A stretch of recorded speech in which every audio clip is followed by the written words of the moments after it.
Sejam bem-vindos ao nosso encontro, ao nosso estudo da doutrina espírita. E hoje nós vamos falar sobre o livro segundo do Livro dos Espíritos, o capítulo 1, que fala sobre o mundo espírita ou o mundo dos espíritos, onde os espíritos habitam. Que tenhamos um bom estudo e, se houver alguma dúvida, podem enviar as perguntas através do WhatsApp para que tenhamos a oportunidade de aprofundarmos e aprendermos juntos essa doutrina que nos liberta e nos dá forças para compreender o porquê estamos aqui e qual a finalidade da nossa existência naquilo que se refere ao progresso que Jesus nos fala para conhecer o nosso Pai maior. Fiquemos todas na paz do nosso Mestre Jesus.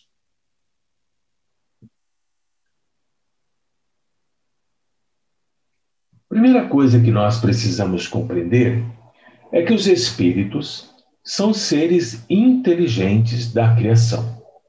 Consequentemente, podemos traduzir da seguinte forma: Deus, o Criador, nos criou com inteligência.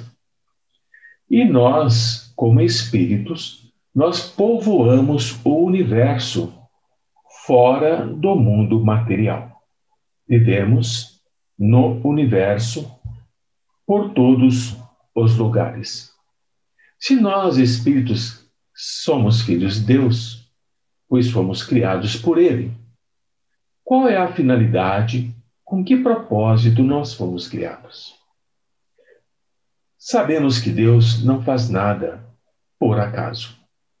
E todos nós, seres inteligentes, criados por Deus, nos perguntamos quando e como é que Ele nos criou. E a resposta da espiritualidade no Livro dos Espíritos é que ninguém sabe.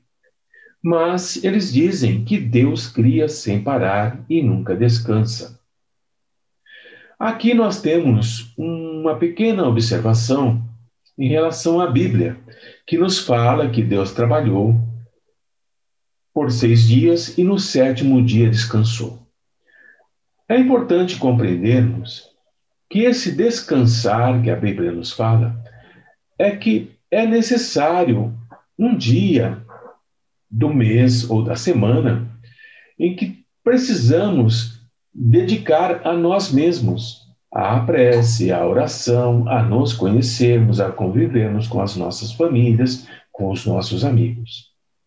Mas Deus, aquele que criou a tudo e a todos, não tem necessidade dessa pausa, desse descanso, porque ele não existe corpo físico. Deus é uma energia. E essa energia cria o tempo inteiro. Outra coisa que é importante compreendermos que todo o universo, todo o cosmos, tudo aquilo que nós conhecemos ou mesmo não conhecemos é formado por 2 elementos. O primeiro elemento é o elemento inteligente e o segundo é o elemento material. Nós, espíritos, somos formados do elemento inteligente. E tudo aquilo que é inerte, tudo aquilo que não tem vida, tudo aquilo que é amorfo, são formados do elemento material.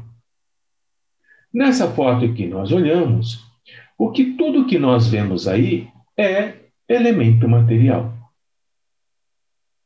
Mesmo as crianças, com os seus corpos, com as suas roupas, o local em que elas se encontram, tudo é elemento material.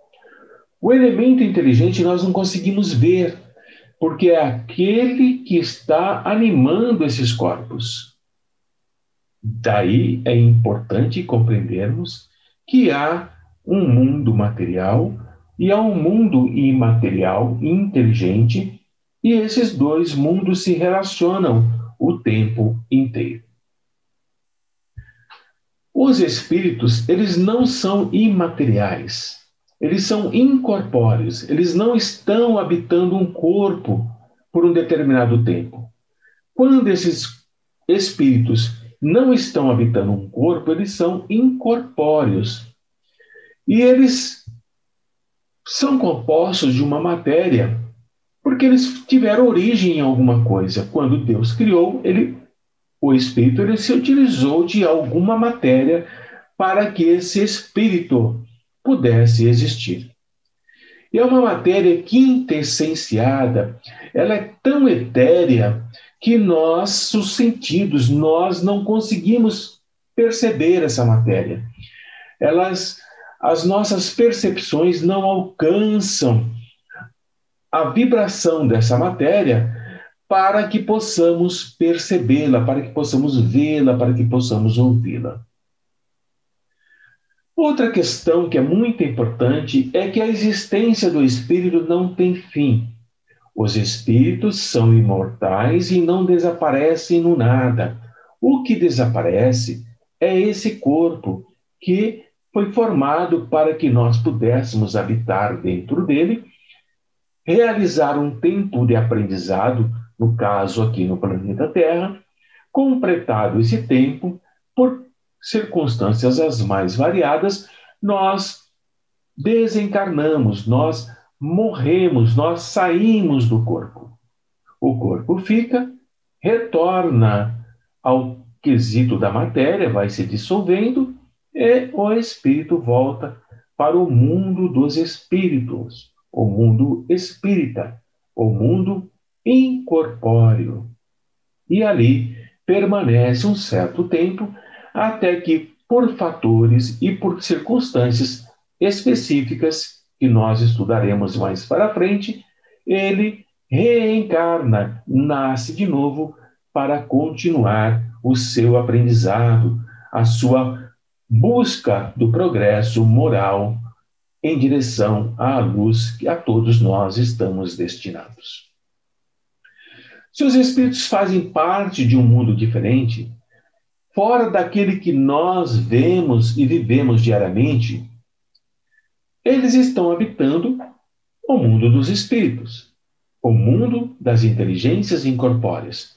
Portanto, dois mundos: o mundo material, o nosso mundo, e o mundo espiritual, o mundo dos espíritos, onde não existem corpos como nós conhecemos e para o qual nós voltamos quando deixamos de habitar esse corpo que nos dá essa oportunidade de estudarmos, de conversarmos, de entendermos a finalidade da vida.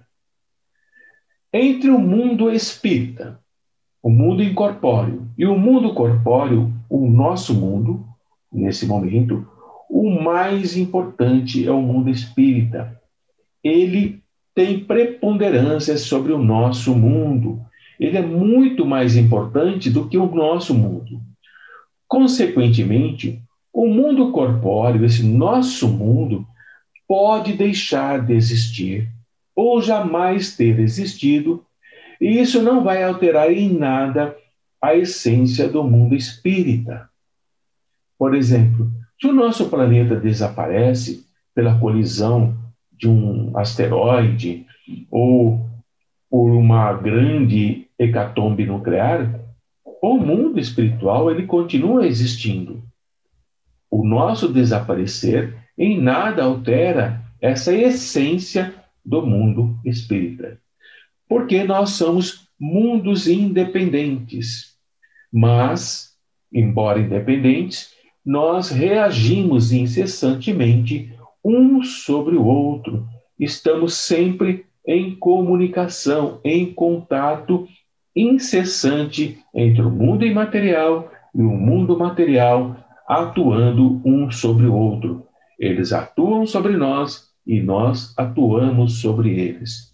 Os mecanismos, como isso se dá, nós estudaremos mais para frente. Outra coisa muito importante é compreender que os espíritos estão por toda parte. Não há espaço em que eles não se encontram. Os espaços infinitos são por eles povoados ao infinito. Qualquer lugar no cosmos, no universo, existem espíritos. Esses espíritos estão o tempo todo ao nosso lado, aqui no mundo material, nos observando e agindo, atuando sobre nós com o nosso desconhecimento. Nós nem nos damos conta de que eles estão nos influenciando, ora para o bem, ora para o mal, dependendo da nossa vibração mental e da nossa evolução moral. Sabendo disso, que os espíritos são uma das forças da natureza e, portanto, atuam sobre nós, querendo ou não, e instrumentos de que Deus se serve para a realização de seus objetivos providenciais. O Pai, Deus, se utiliza de todos nós, encarnados ou desencarnados, para que as suas programações, para que os seus objetivos providenciais, isto é, que nos levem a cada vez nos tornarmos melhores, nós somos instrumentos de Deus para que isso aconteça, encarnados ou não. Mas uma coisa importante para compreendermos é que nem todos os espíritos vão a toda parte. Existem regiões que são proibidas aos espíritos menos avançados. Eles não têm permissão para acessar determinadas regiões porque o seu conhecimento, a sua evolução moral, não lhe permite adentrar esses campos de maior compreensão e de maior pureza. Aprendendo com esse pequeno, entendendo através dessa pequena exposição o que é o mundo espírita e o mundo corpóreo e o momento em que estamos em um e o momento em que estamos em outro, a influência de um sobre o outro e como isso se dá, e entender que nós, espíritos encarnados ou desencarnados, somos instrumentos de Deus a serviço da nossa própria evolução. Espero que essa pequena apresentação tenha esclarecido algumas coisas para vocês e na próxima aula nós falaremos sobre a forma e a ubiquidade dos espíritos. Ubiquidade, o nomezinho complicado, mas nós vamos traduzir isso na próxima aula. Falaremos também sobre o perispírito e as diferentes ordens de espíritos e vamos tentar entender em que ordem nós nos encontramos.